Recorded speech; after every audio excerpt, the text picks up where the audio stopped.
Provérbios, amém? Como eu disse, vou repetir mais uma vez, esse livro de Provérbios, capítulo 1 ao capítulo 9, ele trata de sabedoria. Capítulo 10 ao 24, ele vai tratar de assuntos diversos. Capítulo 25 até o capítulo 30, ele vai tratar do assunto que foi coligido na época do rei Ezequias. E no capítulo 31, os conselhos da mãe de Lemuel a ele. E no final tem o alfabeto grego. Nós iremos até o 31º capítulo, que é o assunto que nós estamos estudando no livro de Provérbios, e trazendo assim, em nome de Jesus, algumas clarezas em cada versículo. Alguns versículos aqui eu não vou explicar, porque são assuntos ou versículos repetidos, acerca da preguiça e de outras coisas, mas assuntos que são relevantes, eu vou falar em nome de Jesus. Quando vocês verem falar algum versículo que eu não explicar, é porque já foram assuntos abordados aqui, e não vamos perder tempo com eles, amém? Mas o assunto que nos traz assim relevância, eu vou ler, é até o 31º versículo, e nós vamos ler todo, já lendo e contextualizando como sempre, amém? Primeiro versículo, eu vejo aqui Deus falar da sua soberania, do seu poder, da sua glória, da sua grandeza e do teu trono estabelecido nos céus. E diz assim: como um ribeiro de águas, assim é o coração do rei na mão do Senhor. A tudo quanto quer o inclina, ou seja, melhor dizendo, tudo está subordinado a Deus. Deus pode tudo, Ele pode todas as coisas. Deus, Ele manda em tudo, no tempo, nas estações do tempo, no planeta, no mundo, nas árvores, nas águas, no vento, no fogo, nas rochas. Ele pode mexer, Ele pode bulir, Ele pode fazer o que Ele quiser, principalmente com o reino. Então, quando o rei Salomão ele escreve isso, ele se coloca na posição de inferior a Deus, mesmo sabendo o grande o grande rei que ele era, herdou uma herança milionária do seu pai Davi, mas entretanto ele reconhecia que a soberania maior é de Deus. Ele diz: olha, como um ribeiro de águas, assim é o coração do rei na mão do Senhor. O ribeiro de água é que faz, se inclina a tudo quanto Deus quer, se inclina diante dele. A Bíblia diz que quando Jesus estiver lá nos céus e nós tivermos que nos apresentar a Ele, todo joelho se dobrará e toda a língua confessará quem é o verdadeiro Deus. Aí ele diz no versículo 2: todo o caminho do homem é reto aos seus olhos, mas o Senhor sonda os corações. Quantas pessoas fazem coisas erradas aí ocultamente e pensam que Deus não sabe? Eu que não sou onisciente, eu sei de coisas aqui nessa igreja horrendas, mas eu deixo que Deus mesmo pese a mão dele sobre pessoas aqui, fazem coisas que pensam que Deus não sabe, mas Deus sabe de todas as coisas, e no momento adequado Ele vai cobrar, meu irmão, porque Eclesiastes capítulo 13, o próprio Salomão escreve que tudo que você planta, pode ter certeza que você vai colher, mais cedo ou mais tarde. Isso indifere da salvação. Então, se você faz alguma coisa errada e sabe que você está fazendo aquilo errado, um exemplo, lesar a consciência de alguém, fazer algo indevido, sabendo que é contra as normas de Deus, sendo você servo ou serva, uma hora Deus vai te cobrar.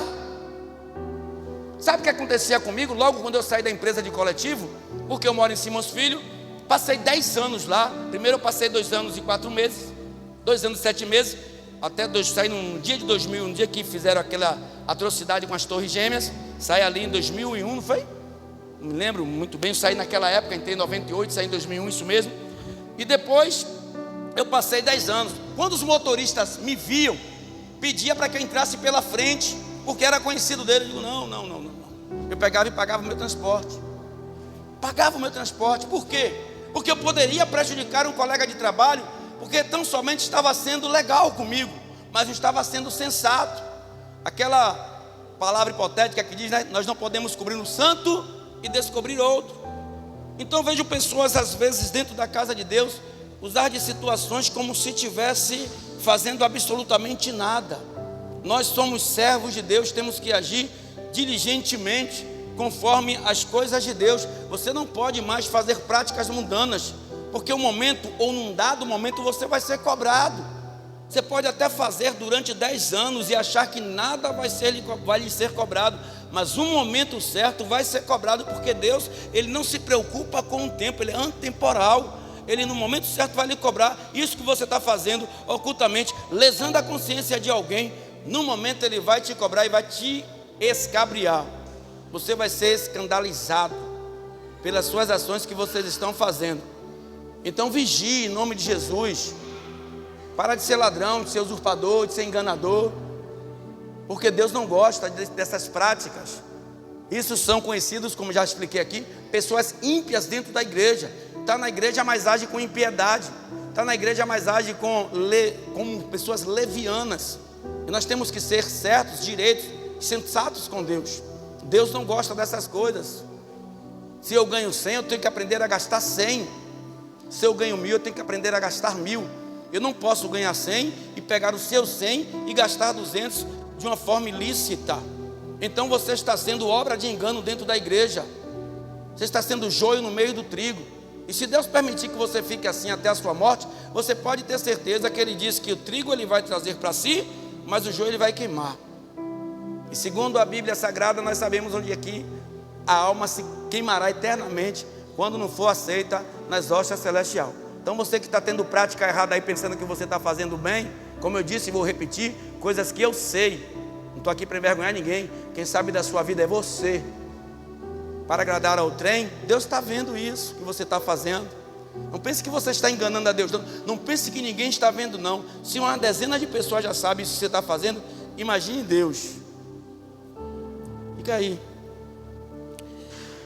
Terceiro versículo: fazer justiça e julgar com retidão é mais aceitável ao Senhor do que oferecer-lhe sacrifício. Ou seja, do que adianta o que Jesus falou aqui há poucos instantes com os escribas e fariseus: você dá o dízimo do endo, do coentro, do hortelã, e não cumprir com a fidelidade, e não cumprir com a misericórdia de Deus. Então o que é que Deus está falando? É melhor a gente vigiar do que remediar. É melhor a gente prevenir e não trazer sacrifícios como sacrifícios de tolo.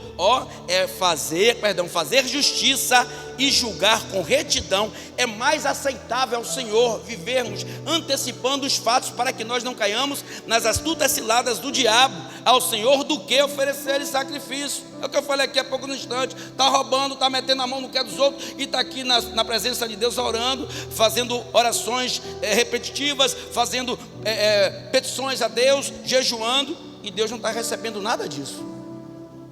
Nada do que você está fazendo Deus está recebendo. E não vira a cara não, olha para mim. E se eu sei, Deus sabe. Não adianta, tem que fazer assim, ó. Olhar altivo, versículo 4. Olhar altivo, coração orgulhoso, e até a lavoura dos ímpios são pecados. Ímpios são todos aqueles que cometem piedade. Há de algumas pessoas aqui não aceitar, mas é problema de quem não aceita. Se quer viver na ignorância, pode viver. Salmos 1 lá, ele me defende. Ímpio não tem nada a ver com pecador. Ímpio não tem nada a ver com pecador. Ímpio é aquele que está de obra de engano dentro da igreja. Olhar altivo, olhar malicioso para sempre ter um proveito de alguma coisa, o coração orgulhoso e até a lavoura dos ímpios são pecados. Porque a mão está suja de sangue, porque a mão está suja de lama, porque o corpo está empodrecido. Foi que Deus disse a Davi: Davi, tentou no teu coração fazer o templo de adoração. Deus disse: não, Davi, na sua mão foi derramada muito sangue. E Deus permitiu a Salomão que Salomão erguesse o templo. Versículo de número 5. Os pensamentos do diligente tendem à abundância, mas os de todo apressado tão somente à pobreza. As pessoas que agem dissolutamente, sem pedir aconselhamento de Deus, se apressa em querer as coisas, não espera o tempo de Deus. As pessoas que querem tudo ao teu tempo, não sabendo que tudo que nós fazemos é por tempo determinado pela vontade de Deus. Pessoas que não esperam Deus ali consagrar, Deus abrir uma porta de emprego, Deus fazer a coisa certa. Quantas pessoas aí estão esperando um exemplo? 10 anos um casamento, e de repente entra uma obra de engano na igreja e se engraça e se junta com aquela pessoa dizendo que é de Deus e desgraça com a vida. Eu passei por um exemplo desse com a irmã da igreja, na igreja onde eu congregava, mas não era a igreja em si, fazia parte da igreja, em outras igrejas, em outra localidade, não vou citar nome. A mulher encontrou um varão e pediu conselho, pastor, perguntou sobre a vida, fez uma sindicância na vida do cidadão e viu que o cidadão não era uma boa coisa, mas ela teimosamente casou com o cidadão e apanhava de manhã, meio-dia e de noite. O casamento deu certo? Tiveram que se separar porque agiu com a sua robustez, não conversou, não consultou a Deus. Quantos casamentos tem aí que não são casamentos felizes, que não são casamentos da vontade de Deus, porque você agiu com a carne, depois de estar na igreja? Uma coisa é você agir sem pensar, você está vivendo de uma maneira dissoluta, fora da sobriedade que Deus nos colocou. Outra coisa é você dentro da igreja, recebendo instruções, mas a tua carne fala mais alto e você toma suas decisões, e depois do que se aquece o homem, a não ser seus próprios pecados. Versículo 6, trabalhar por ajuntar tesouro com língua falsa é uma vaidade, e aqueles que a isso são impelidos buscam a morte. De novo, no mesmo assunto que eu falei aqui, né? Ilicitamente você adquirir algum bem, alguma coisa que não é da vontade de Deus, você está buscando a sua própria morte. Então não mete a mão no que é dos outros, igreja. Não entra nesse esparro de dizer, pastor, é um bode, ali foi um... Não chama isso de bênção, não. Ainda tem pessoas que vão agradecer, agradeça a Satanás, faz lá um prato de macumba, vai na encruzilhada, faz um mingau, um guisado lá, dá a Satanás, mas não faz agradecer a Deus, não. Que você está cometendo 2 sacrilégios, 2 pecados. Um que está usurpando, que está lesionando, né, que está, sendo leviano, lesando a confiança de alguém, e depois ainda vai agradecer a Deus o seu roubo, a sua má conduta, como se Deus fosse cúmplice dos seus assaltos, da sua vida promíscua, do que você não agradece a Deus, não.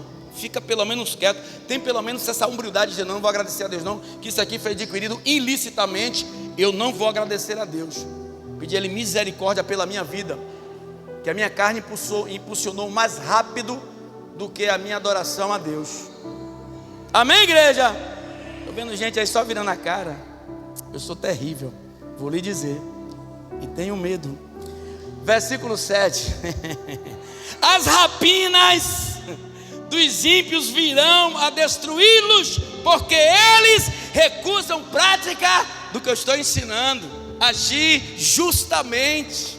São aves de rapinas, são como o corvo coraquis, que é conhecido em Israel, aqui no Brasil como urubu, comedores de carniças, pobres, cegos, miseráveis e nus, e com comichões nos ouvidos. As rapinas dos ímpios virão a destruí-los, porquanto eles recusam praticar o que é justo, ou a justiça. Puxa, quanta gente está na igreja, quantos de nós estamos aqui que não vamos herdar o reino dos céus? Porque é bíblico, igreja. Muitos serão chamados, poucos serão escolhidos, porque não estão ouvindo os conselhos que Deus está dando através do instrutor da igreja. Versículo 8: o caminho do homem perverso é inteiramente tortuoso, mas a obra do puro é reta. Quem anda no seu bel prazer, na sua vontade, anda na sua consciência cauterizada por Satanás, que está andando em caminhos certos, mas são caminhos tortuosos. A palavra está nos ensinando que são caminhos tortuosos, mas o que age com justiça, o caminho dele é reto. E qual é o caminho reto que nós conhecemos? Jesus. Eu sou o caminho, a verdade e a vida. Ninguém vem ao Pai senão por mim, porque eu prezo o caminho, eu relato a verdade e vou dar a vocês a vida eterna. Então está dentro da igreja para viver em 2 caminhos, igreja. Vigia. Eu saí de uma determinada empresa, não vou citar o nome aqui, porque os camaradas me chamou para fazer bode. Só que eu voltei há mais de 20, 30 anos atrás, e papai me falou, o final do papai: olha, você quer ir trabalhar? Vá. Mas quando os colegas lhe chamavam para fazer bode, não vá. Bode é sinônimo de roubo. A partir do momento que você pega uma coisa que não lhe pertence, você é ladrão. Eu disse: papai, tive que sair da empresa 2 anos e 4 meses. Perdi tudo. Por quê, pastor? Porque os caras queriam me matar. Armaram para me matar. Por eu não participar e não praticar o roubo qual eles faziam, eles armaram um cerco para me matar. Só que tem um olho contemplador lá em cima que viu e me tirou. Eu tive que assinar uma carta em punho pedindo para que me afastassem da empresa. Você sabe que você vai perder tudo aqui? Ele disse: você que está dizendo. Tudo é minha vida, eu não vou perder ela. Pode ficar aí com seus 2 anos. A empresa faliu já. Nem daqui é de Pernambuco, se não me falha a memória. Já faliu, não está mais aqui no Brasil, ou na Bahia, perdão. Versículo de número 9. Melhor é morar em um canto de umas águas furtadas do que com uma mulher rixosa em uma casa ampla. Melhor é morar, eu vou traduzir aqui de uma forma mais concisa. É melhor morar em um casebre, em uma casa que talvez não tenha toda a comodidade, com a mulher que seja uma mulher idônea, que seja uma mulher, se não me falha a memória do Provérbios 14, né, que ela vai, uma mulher sábia edifica a casa, de que uma mulher que é uma mulher rixosa, mulher problemática, mulher que todo o tempo está trazendo problema para a cabeça do homem. E ele vai falar de novo aqui sobre a mulher rixosa, ainda vai dar outro adjetivo que eu não me lembro aqui, e nós vamos ler. Ele vai falar outra vez sobre a mulher rixosa, a mulher problemática, a mulher que todo o tempo está no estresse, porque o casamento não dá certo, está estressado o tempo todo e tirando a paz de outrem. Então é melhor você morar em um lugar onde não tenha tantos deleites assim, mas que você tenha paz de espírito, e que você morar com uma casa de piscina, com 3 carros na garagem, e todo o tempo a mulher perturbando sua mente. Então vigia, porque nós estamos na época, ou na década, ou numa geração de pessoas estressadas, a ponto de muitas tirarem a própria vida, por causa da depressão. Hoje eu fui levar Davi para o médico. Cheguei lá no Valéria. Quando eu estou com ele lá, a pastora também foi medicada. Me deu uma dor aqui terrível. Eu disse: minha pressão está subindo. Aí eu disse: vou lá aferir minha pressão. Quando eu fui aferir a pressão, 11/8. Eu digo: opa, estou bem demais. Aí o cara: tá ótimo, quer passar pelo menos? Eu digo: que nada, mano.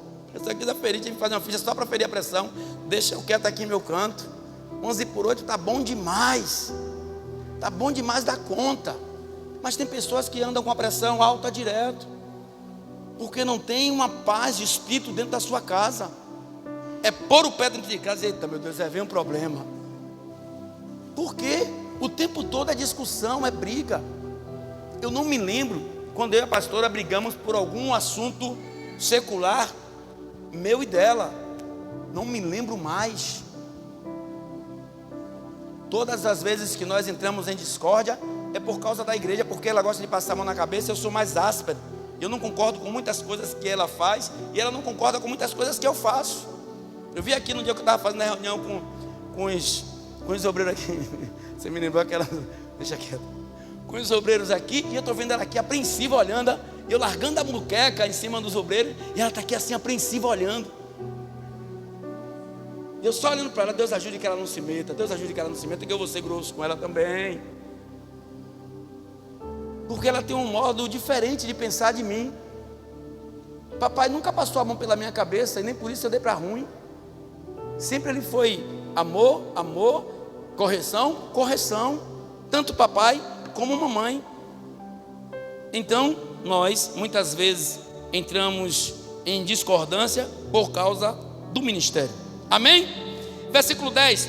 A alma do ímpio deseja o mal, o seu próximo não agrada aos seus olhos. Porque quem vive em impiedade, quem vive cometendo erro, você já reparou, quem tem aquele ditado, né? A pessoa nem quer e nem quer que você consiga. São as pessoas invejosas.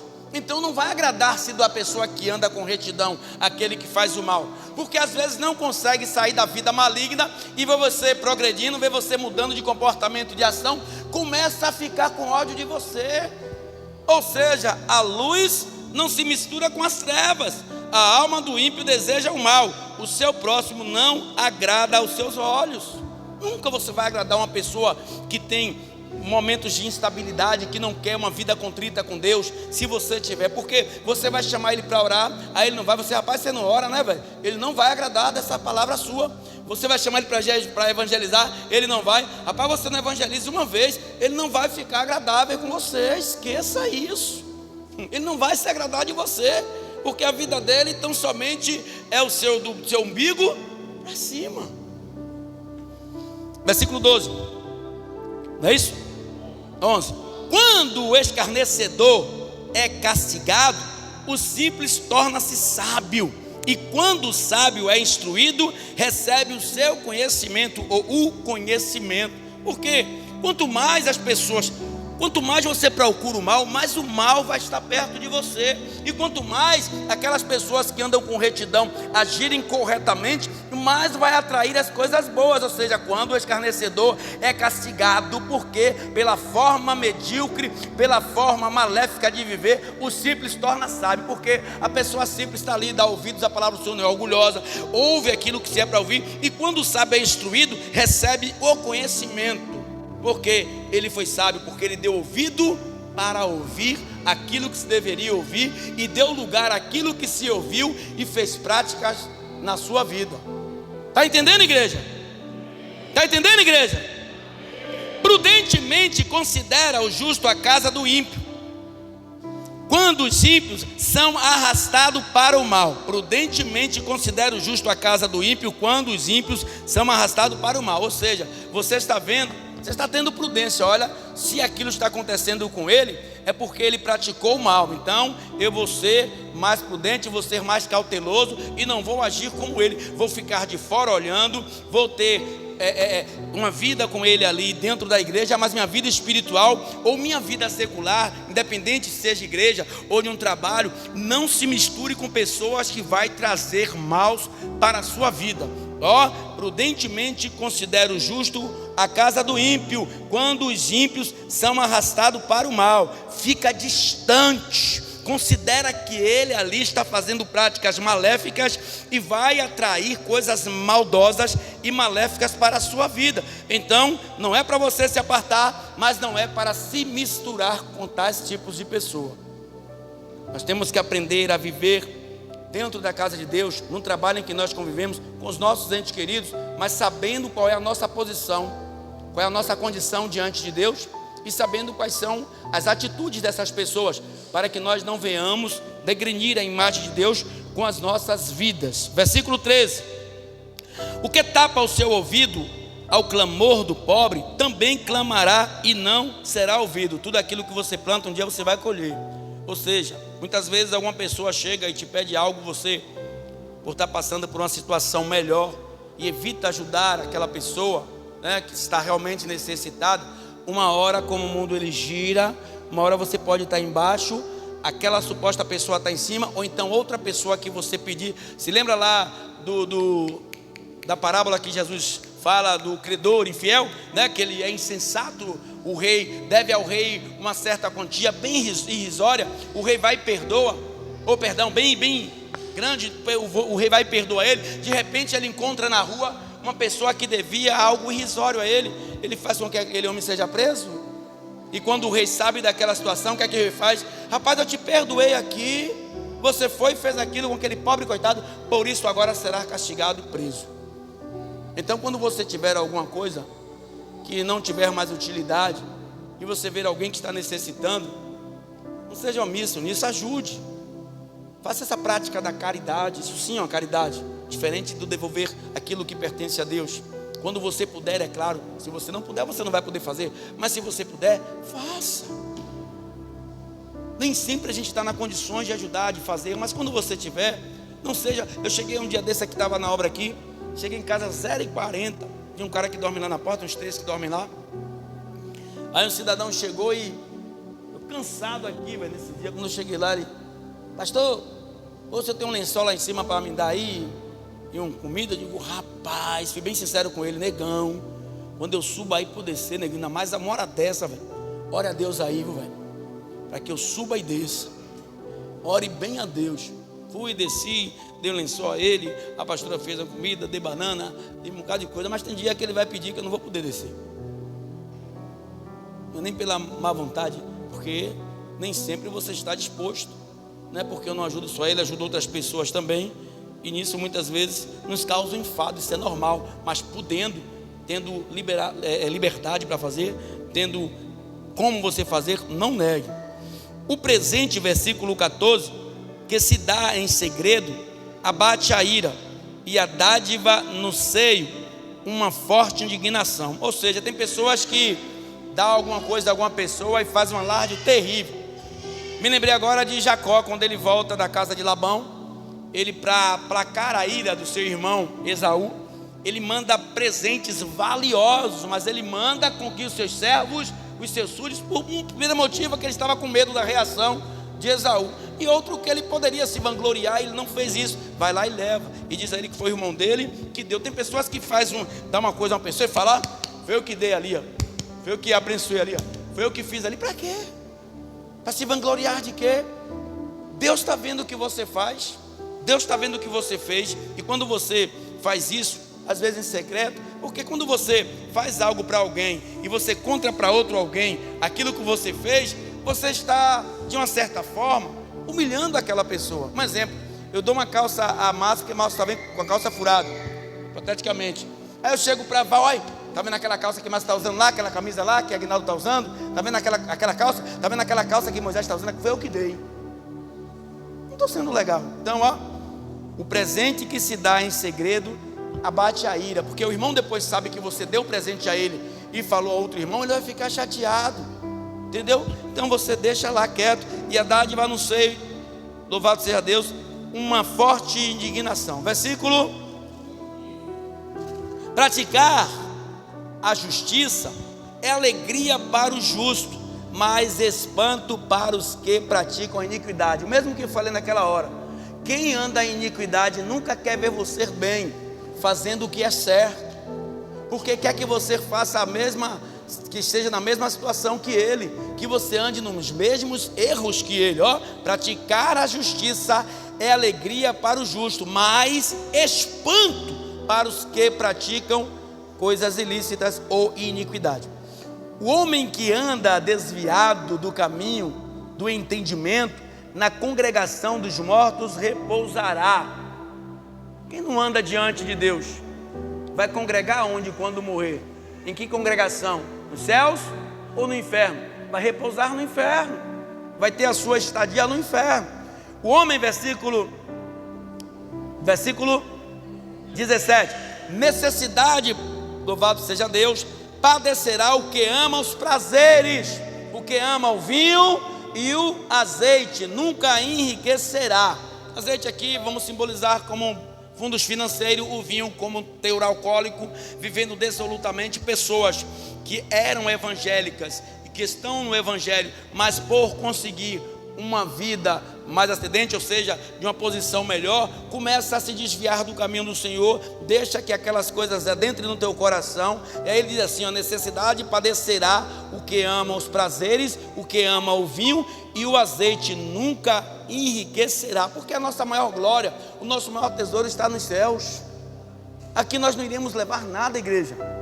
A gente nasce, a gente cresce, reproduz e morre. De nada nós iremos levar daqui. Simplesmente nós aqui estamos fazendo um plano. Para que futuro? Eu vejo muitas vezes a gente falar em futuro. Qual o nosso... De novo, fala: senta ali, vai, meu filho. Você, sente ali, vai. Sente ali. De novo. Qual o nosso futuro, a não ser a morte? Qual o nosso futuro? A gente fica planejando tantas coisas, a morte está logo ali.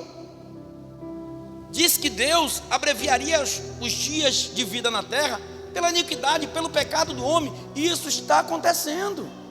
Quantas vezes nós nos pegamos: rapaz, ontem eu estava ali brincando, parece que foi ontem. Esse ano, quando fizeram meu aniversário, eu tomei um susto, falei: rapaz, parece que foi o mês passado que comemoramos o meu aniversário. De tão rápido que está passando. Então, seja, o nosso futuro é o quê? A morte. E depois da morte, a salvação ou a condenação? Amém? Versículo 18: o resgate do justo é o ímpio, o do reto, o iníquo. O resgate do justo, ou seja, qual é o resgate do justo? É conquistar as pessoas que estão vivendo iniquidade, evangelizar, está dentro da igreja, está vivendo dissolutamente, chama aquela pessoa, corrige aquela pessoa, trata aquela pessoa, o ânimo daquela pessoa, trata a vida espiritual daquela pessoa, para que ela não pereça. Ó, o resgate do justo é o ímpio, e do reto o iníquo. Ou seja, o resgate do justo é aquele que está dentro da igreja vivendo em impiedade, e do justo ou do reto é o iníquo, aquele que estão fora da igreja. Esses sim são pecadores, aqueles que nós fazemos um trabalho de evangelismo para resgatá-lo das mãos de Satanás. Melhor é morar, de novo, que eu disse da mulher rochosa, e também agora iracunda. Melhor é morar numa terra deserta do que com uma mulher rixosa e iracunda. Mesma coisa, mulher problemática, já falamos sobre isso. Tesouro, versículo 20, desejável e azeite há na casa do sábio, mas o homem insensato o devora. Porque quem não vive com Deus, pensando que está fazendo o que é certo, está destruindo tudo que um dia conquistou, de uma forma direta ou indireta, de uma forma visível ou invisível. No momento você vai ver ser acarretado de um devorador, ou de um devorador. Amém? Versículo 21, o que segue a justiça e a bondade achará a vida, a justiça e a honra. Normal, quem anda em retidão, quem anda em sinceridade, quem anda com compromisso com Deus, quem não anda se balançando dentro da igreja, uma hora está na igreja, uma hora está no mundo, uma hora diz que está firme, que está forte, mas vem qualquer vendavalzinho ou qualquer bandejazinha e se entrega, não vai herdar o que está escrito no versículo 21 de maneira nenhuma. O que segue a justiça e a bondade achará a vida, a justiça e a honra. Versículo 22, a cidade dos fortes sobe, louvado seja Deus, o sábio, e derruba a força em que confiaram. A cidade dos fortes sobe o sábio e derruba a força em que confiaram. Quem confia em suas forças não confia no poder e na graça do Senhor, um dia será derrubado por uma pessoa que menos, ou melhor dizendo, que nem pensava que seria derrubado, porque confiaram na força do teu braço, na força do braço do teu amigo, no avião, no carro, no motor do teu carro, aonde quer que seja, não pôs a tua confiança no Senhor. A cidade dos fortes sobe o sábio e derruba a força em que se confiaram. O que guarda a boca e a língua, guarda das angústias a sua alma, para não ter um sofrimento posterior. Quanto ao soberbo e presumido zombador, é seu nome, trata com indignação a soberba, ou seja, não faz caso de nada, acha que está por cima de tudo e tem o seu coração de uma forma que tudo para ele é tido como chacota, que ele está sempre em alta, que ele está sempre como o poderoso chefão, e tudo se torna para ele como anátema. Versículo de número, o desejo do preguiçoso, já falamos sobre isso, o mata, porque as suas mãos recusam-se a trabalhar. Amém? Já falamos também, não vou repetir aqui para ganharmos tempo. Todo dia avidamente cobiça, mas o justo dá e nada retém.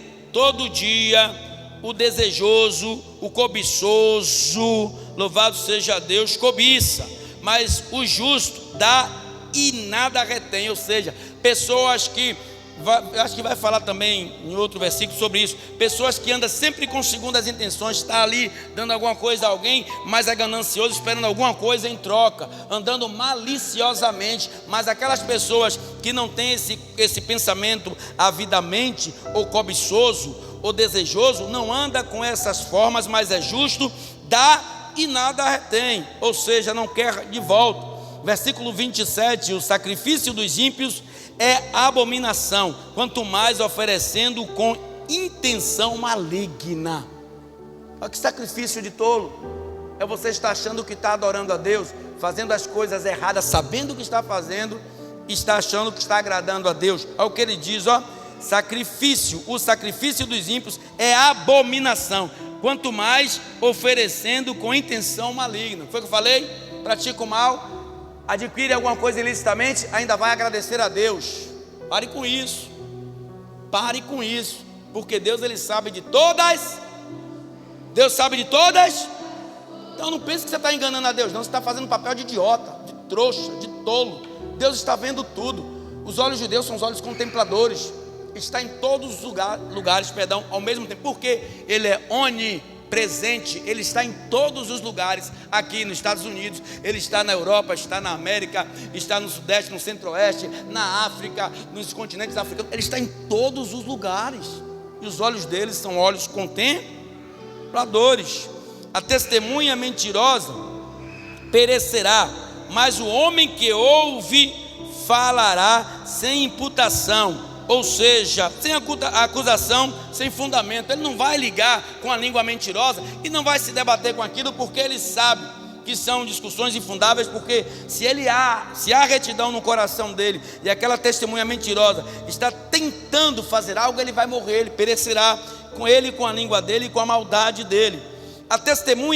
O homem ímpio endurece o seu rosto, mas o reto considera o seu caminho. O homem ímpio, aquele que não quer ouvir conselho, aquele que anda sobre os seus próprios caminhos e desígnios, quando você vai chamar a atenção, ele endurece o rosto, não quer ouvir correção, acha que ele pode tudo, acha que o tempo todo ele vai estar sem precisar de um auxílio divino, de um auxílio de Deus. Mas num determinado momento, todos nós sabemos disso, uma hora vai precisar. Ele diz no versículo 29, parte B: mas o reto considera o seu caminho. Versículo 30 e penúltimo versículo: não há sabedoria, nem inteligência, nem conselho contra o Senhor. Quem vai levantar conselho contra Deus? Quem é mais sábio do que Deus? Quem tem mais inteligência do que Deus? Deus constituiu um homem mais sábio da terra, e esse que escreve esse livro que nós estamos lendo, e abaixo dele, ou abaixo de Deus, antes e depois dele, não teve nem haverá, porque Deus deu a ele, mas uma inteligência e sabedoria bem inferior da que Deus exerce. Então ele fala aqui, não há sabedoria, nem inteligência, nem conselho contra o Senhor, porque Ele é soberano, igreja. Ele é indescritível.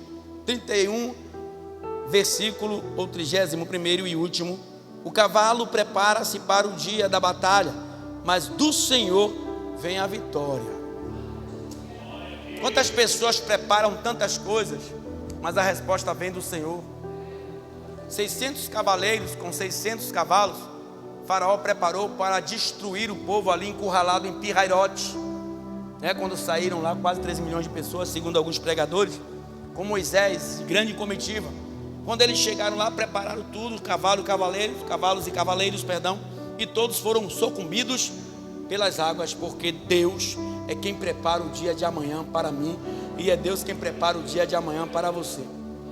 Ignorantemente, muitas vezes saímos de casa para quaisquer que seja a atividade, como eu disse aqui há 15 dias atrás, e não apresentamos a nossa mísera vida ao Senhor, para que Ele nos conduza no dia que nós iremos acordar, iremos fazer alguma atividade. Saímos resolutamente, pronto, já fez a comida, já fez isso, e já vou fazer, e aí quando acontece alguma coisa lá na frente, vai se queixar de quem? Aí eu vou trazer aqui algo, só para dar Deus, Ele está em todo lugar, está, todo o tempo. Mas você chamou Ele para estar com você. Não significa que Deus está aqui, que Ele está com todos. Entende isso? Deus estava naquele coletivo que aconteceu um suposto assalto, levaram o celular, talvez você tomou um tiro, e você vai perguntar: meu Senhor, por que aconteceu isso? Você pediu para que eu estivesse com você? 1995, isso é um fato já registrado e saiu em todos os jornais. Eu gosto de falar isso aqui, porque foi um caso verídico, não me lembro em que estado. Quando a mãe tinha feito compra com seu Fiat, aquele Fiat 140, aquele Fiat antigo, e na mala do carro ficou uma placa de ovos. 5 jovens pegaram o carro dessa suposta mãe, e quando iam sair, a mãe falou: Deus que leve vocês. Um gaiato gritou: só se ele for aqui na mala. Deus estava no carro? Estava, mas estava onde? Na mala. E quando o carro bateu, que se acabou todo, foi o que Deus fez? Eu vou proteger o ovo, porque alguém pediu para que eu protegesse o ovo, e estão aí dentro desse carro. Então entenda, todos os dias que vocês saírem para trabalhar, para ir a uma consulta médica, para ir à escola, à faculdade, ou até para ir comprar um pão, peça a Deus para te conduzir e te trazer de volta. Porque se alguma coisa tiver que acontecer com você, se não for permitido por Deus, Ele vai vetar na hora. Porque Deus, Ele é o controlador, Ele é que faz as coisas acontecerem. Mas entenda isso, Ele vai estar naquele lugar? Vai, mas não vai estar à sua disposição. Então esses são ensinos diversos que Salomão usa para os dia a dia de nossas vidas, para os dias seculares. São aqui ensinamentos e são aconselhamentos para que nós venhamos entender como viver na terra, principalmente nós como adoradores. De que forma nós iremos viver? Então tem crente hoje que joga no bicho, joga na loteria, que toma cerveja, que fuma cigarro, que mente descaradamente, que anda na igreja, não tem responsabilidade nenhuma com as coisas da igreja, mas acham que são cristãos. Está andando conforme a sua sorte. Uma hora, vou repetir de novo, a conta vai chegar. Uma hora vai bater na porta o cobrador, o credor. E você vai fazer o quê? Se você sabe da sua atitude maléfica. Então vigie, igreja, em nome de Jesus. Toma esses aconselhamentos não de uma forma negativa, ou de uma forma como se eu estivesse falando com alguém particularmente, mas como instruções para que você não venha cair nas astutas ciladas maléficas do diabo, que é o nosso adversário. Então vigie em nome de Jesus, amém? Dá uma salva de palmas para Jesus, fica de pé.